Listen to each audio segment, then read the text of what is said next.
Hmm.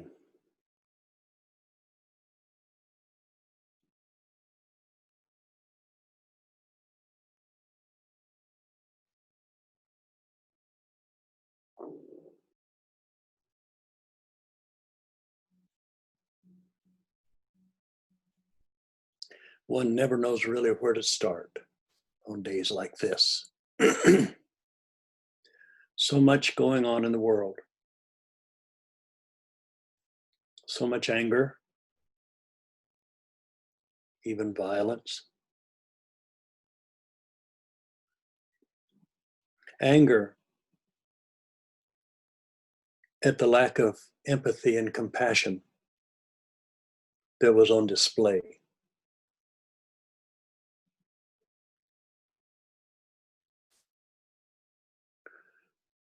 Watching a man lose his life because of lack of empathy, compassion.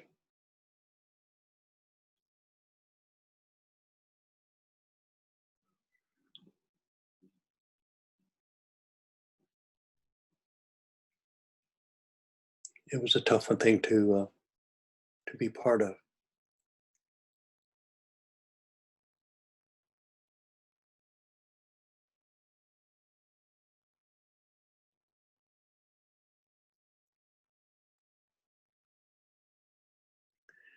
Hatred and rage is not the answer. That's the problem. The answer is in compassion and empathy. Pretty hard to be a racist when you have empathy and compassion. When there's a sense of connectivity between you and another human being, no matter what the color of their skin or what religion or whatever.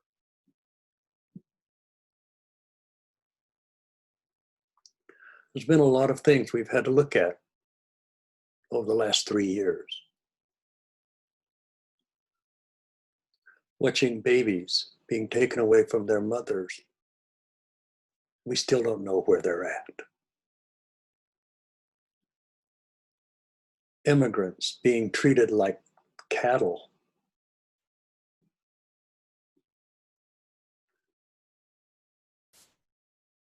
A plague.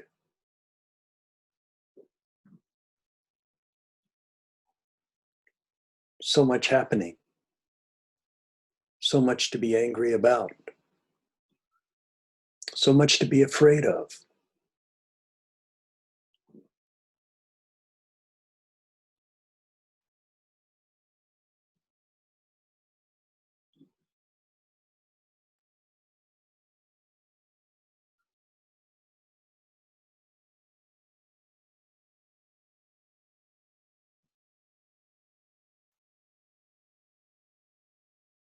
But there is no anger in enlightenment.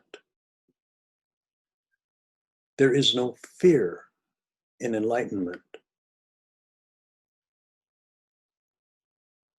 There's no cruelty in enlightenment.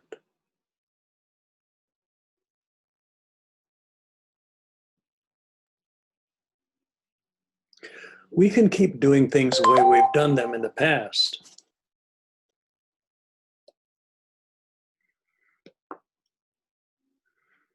But we'll just keep getting the same results.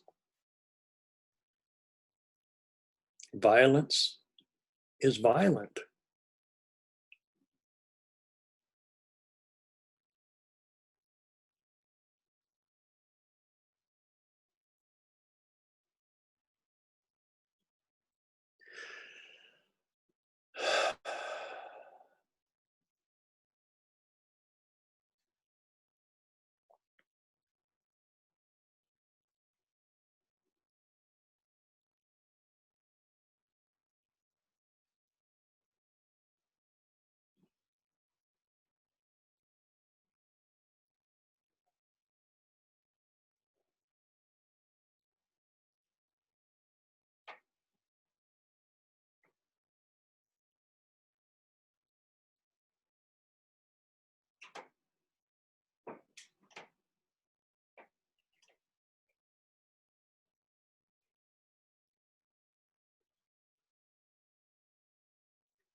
There are so many words a person can say,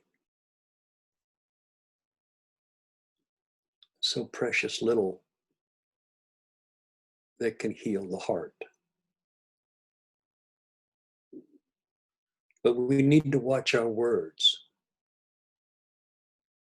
They're powerful.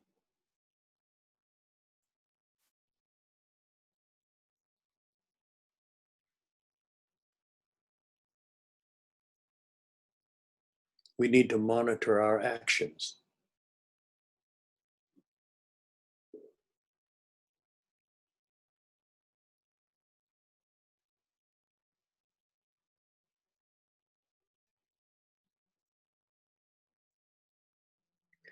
$2,000 years ago, there was an enlightened being that walked in the Middle East.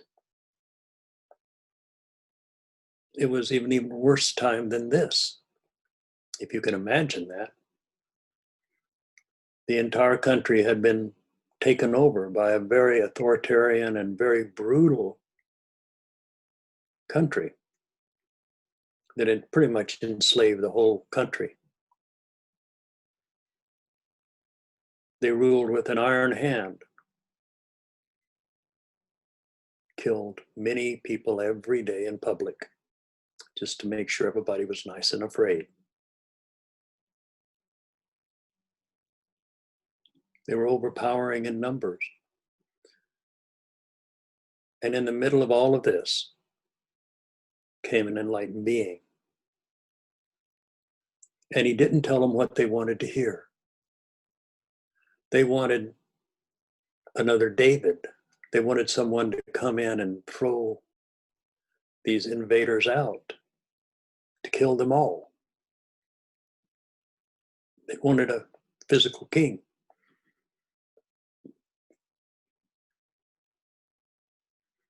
And when he said, "My kingdom is not of this earth," if that were so, I would have told you, tells us that he wasn't there to throw out the Romans. He was there to point the way to enlightenment, which was forgiveness, love, compassion, selfless giving, selfless service.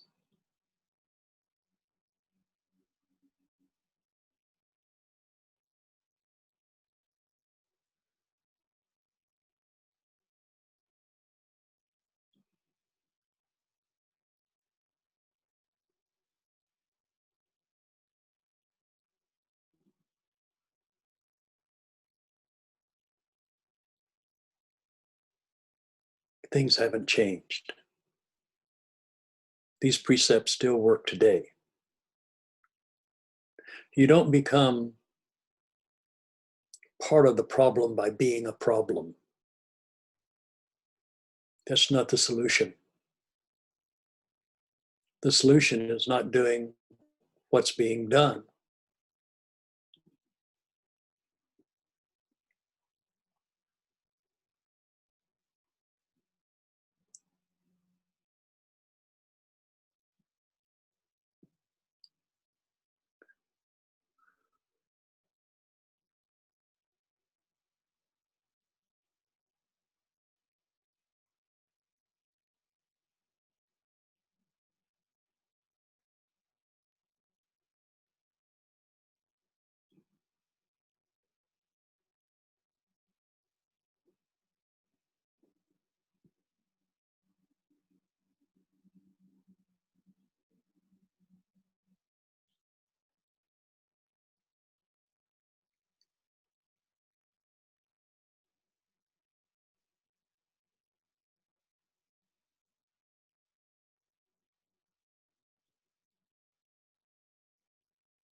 You are more than a person. You're a divine being. You're a God in the flesh. You're just here for a few short years. Your time is definitely limited. What you do and what you say has powerful meanings for everyone around you and especially for yourself.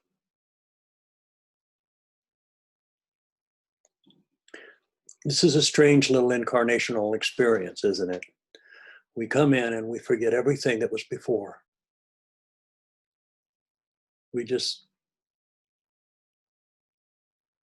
forget who we were. And we're caught up in what Buddha described as the nightmare of the day. It's time to wake up from that nightmare. It's time to find peace and love in your heart. In a time when the world is on fire and there's nothing but hatred and outrage and all kinds of nefarious and nasty activities going on, we need to be better. Don't expect the world to understand, but we have to be better.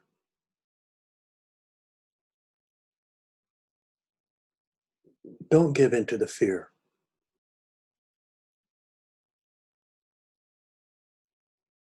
Don't become angry.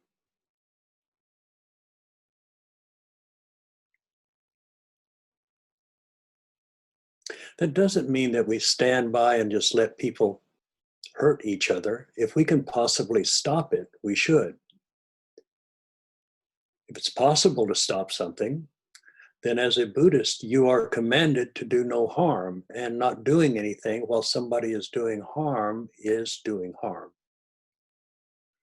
But we don't need to do it with a vengeful, hateful attitude. We just need to stop them. That's what martial arts was all about, really. Oh dear.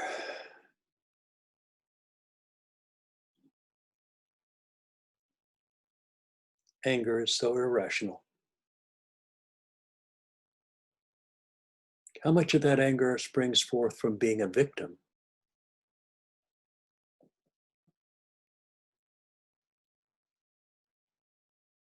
Hmm. Argue for your limitations and you can have them.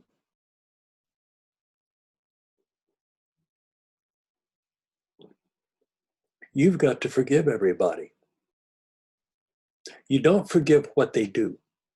What they do is unforgivable in some cases. It's horrible, what people do to each other sometimes. But they do that because they're not awakened.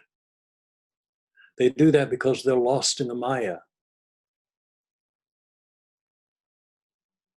They're living a very sinful life. They're causing harm to others.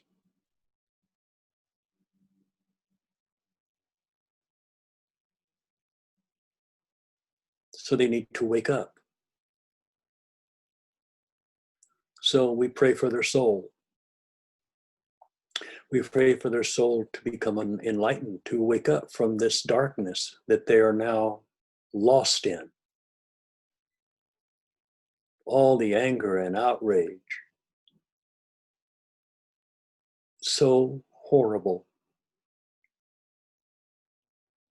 Two wrongs don't make anything right. They just make two wrongs.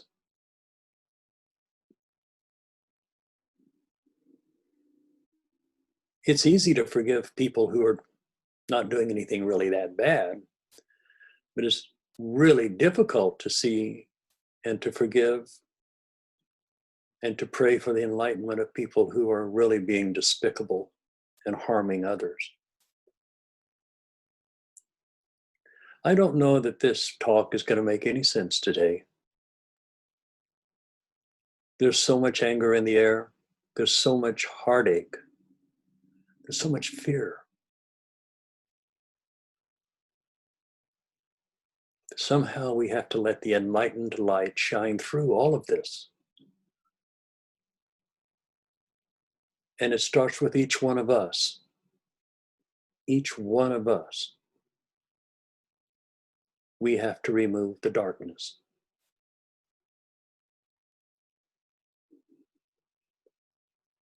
from ourselves. When you remove the darkness from yourself, you are enlightened. It's a pretty simple explanation for that. But look at the darkness in you during these times. These times that we're having today brings out that darkness. We become outraged, we become angry, we become vengeful, we become fearful.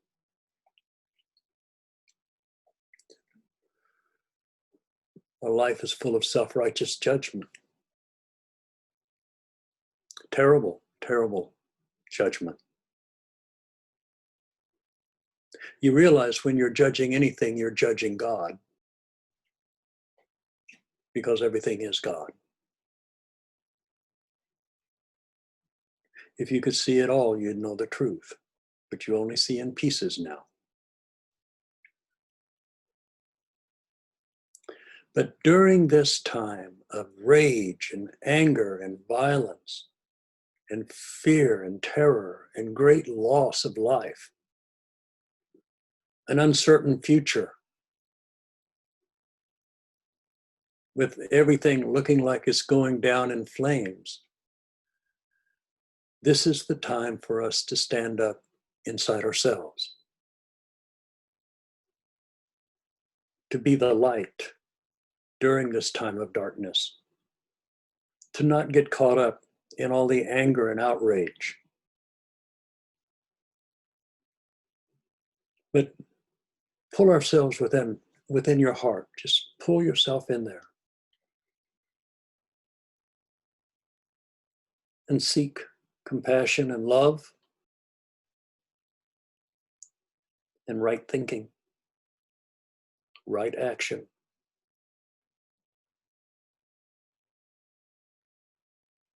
Right language.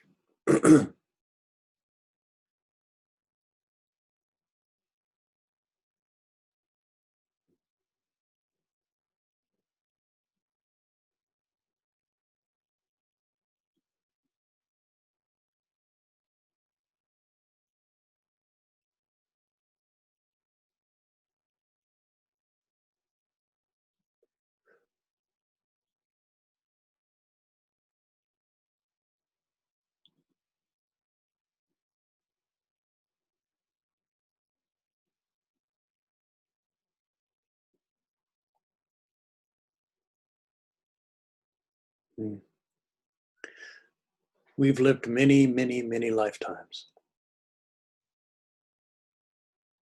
Some are worse than this, a lot worse. You don't remember them, do you? Well, maybe some of you do, but most of us don't.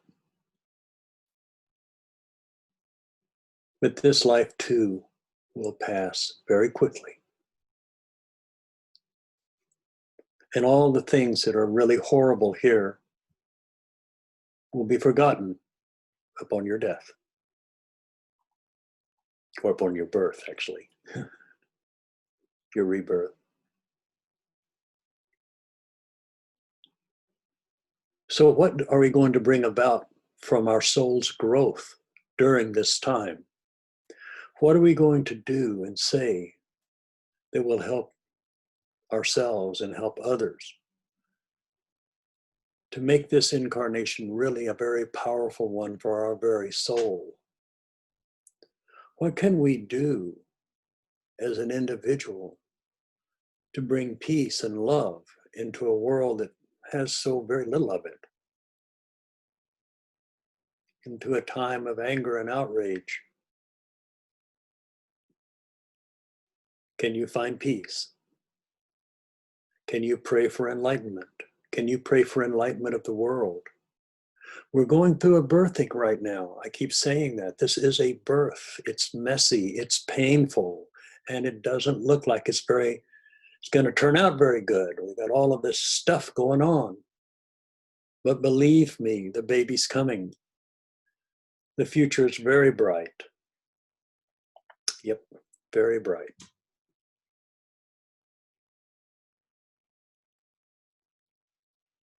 Prepare yourself for it.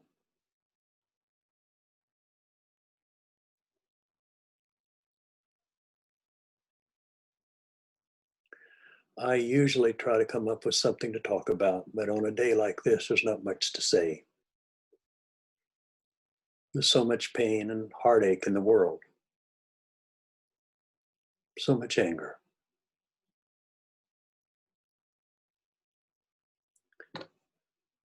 And I have to dissolve all of that inside of me.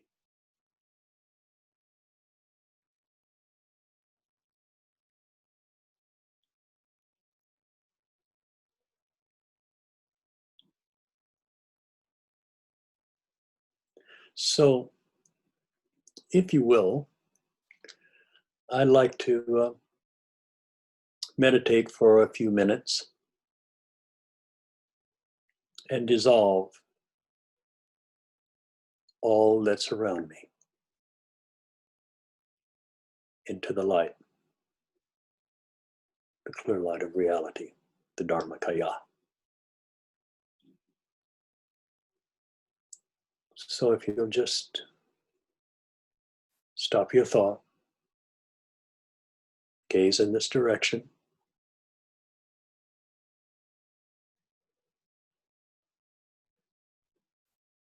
and be with me.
When you came into this world, I think you knew it was going to be a little rough. Probably didn't think it'd be this rough. But we're here for a reason. Don't forget that. You're here for a reason.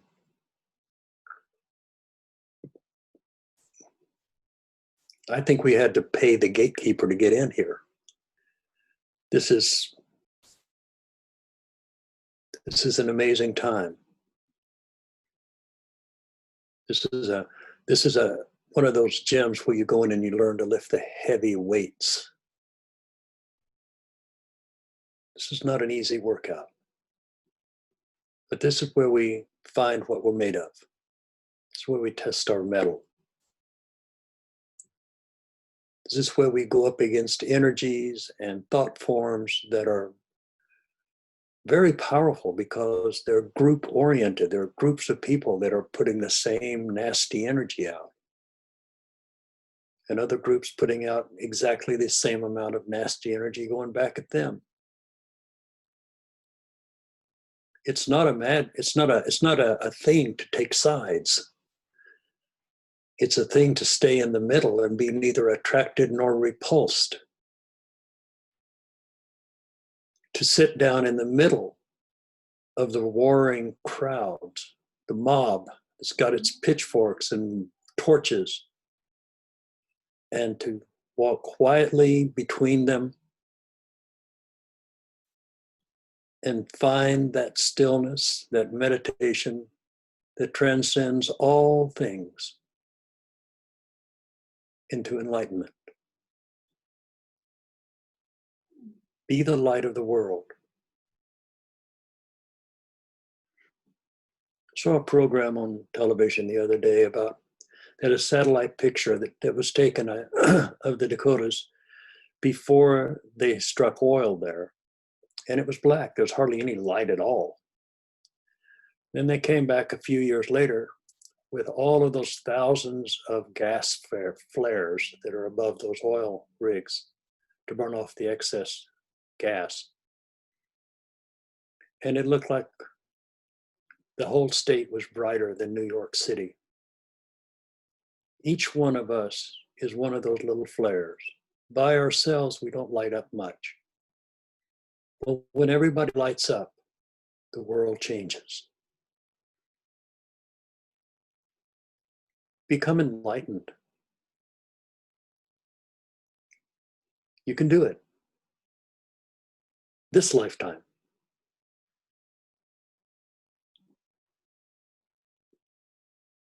This lifetime.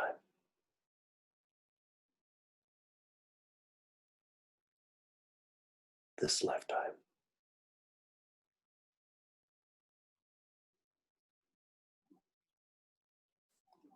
Namaste.